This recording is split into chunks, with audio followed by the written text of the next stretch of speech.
Salve Regina. Vocês vão descobrir a extensão da influência de Paulo sobre nós hoje, sobre nós católicos, né? Hoje. A influência de Paulo na igreja mesmo, né? E isso passando para nós, né? Na nossa vida católica, né? E outra coisa é esse convívio, né, que ele teve como judeu com os pagãos, né?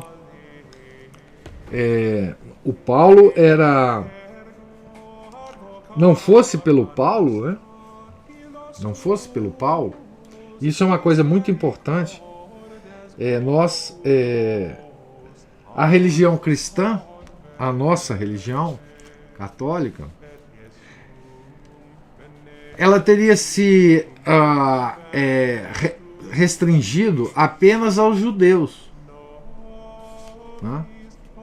Lembra da discussão de Paulo com Pedro, né? No primeiro concílio de Jerusalém, né? Então Paulo ele tinha esse convívio com os gentios, né? Aqueles de outras religiões, né? E por isso ele evangelizou o mundo, né?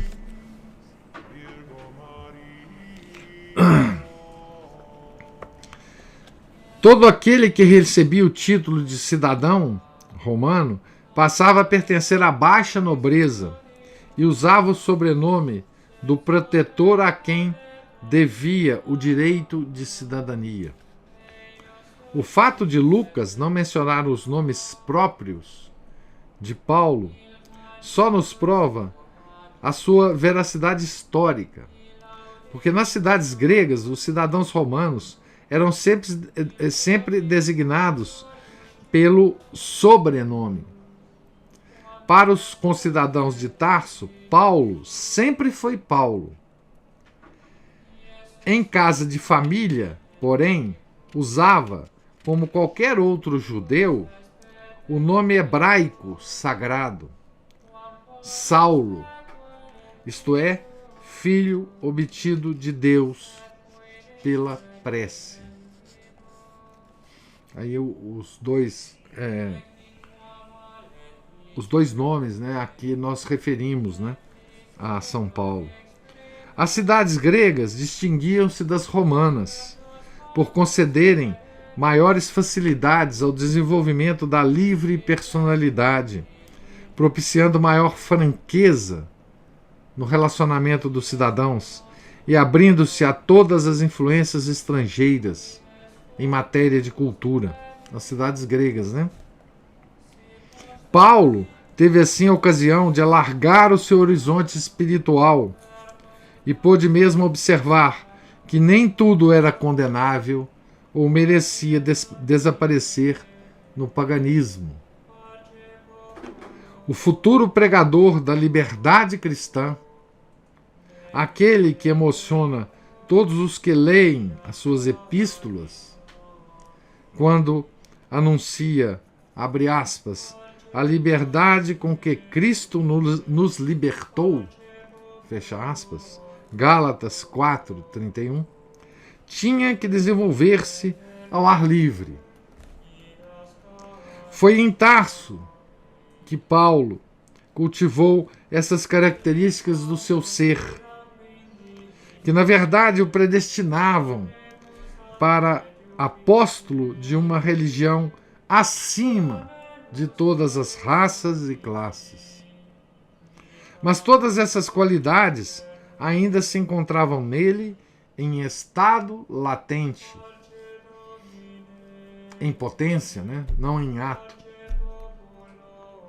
Alguém maior do que ele tinha de aparecer-lhe, e seria necessário um segundo nascimento, mais elevado, para libertá-lo do seio da sinagoga e da sua estreiteza nacional judaica. Em todo caso, estava excepcionalmente preparado para a tarefa de toda a sua existência, isto é, para derrubar a parede divisória entre judeus e pagãos. Abre aspas. Fiz-me judeu com os judeus para ganhar os judeus. Fecha aspas.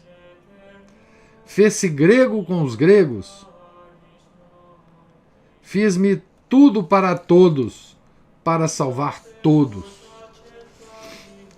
1 Coríntios 9, 19, 23.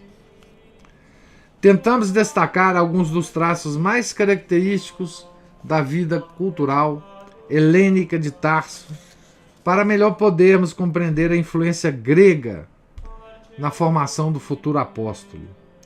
Tudo o que Deus concede ao homem em dotes naturais e tudo o que tiver conquistado pela educação e pelo ambiente, pode tornar-se elemento construtivo de um conjunto de ideias superior. Sobrenatural, se for elevado e purificado pela graça e pela inspiração divinas. Não precisamos supor que Paulo tenha ido buscar conscientemente alguma doutrina ao helenismo. Um espírito tão vivo, de tão múltiplas facetas, absorveu e assimilou na sua primeira juventude inúmeros elementos de que mais tarde não podia sequer ter consciência. Ela estava tão assimilado, né, na sua própria vida, né? O homem que na Epístola aos Romanos traçou um quadro tão drástico do paganismo e que registra as suas agudas observações a esse propósito, sempre que se lhe oferece ocasião para isso, demonstrando um extraordinário espírito de análise, não atravessou o mundo com uma venda nos olhos.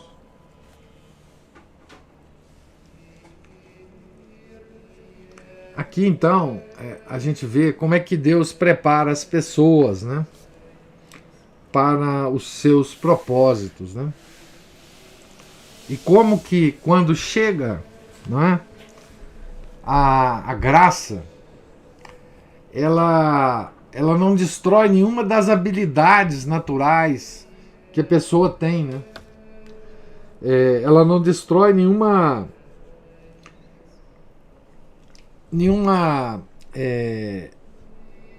conhecimento que essa pessoa absorveu ao longo da vida, né? Ela só faz todas essas possibilidades que estavam latentes, né, se coordenarem para fazer o trabalho da graça, né? A graça nunca ataca a natureza, né? Ela sempre aprimora a natureza, né? Na expressão de Santo Agostinho, né?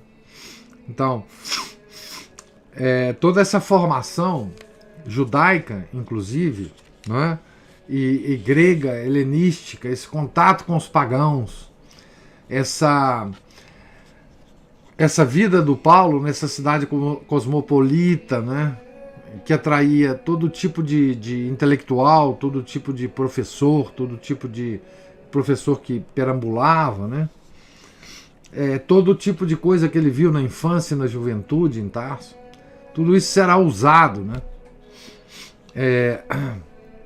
por Deus quando, enfim, a graça chegar a esse homem, né?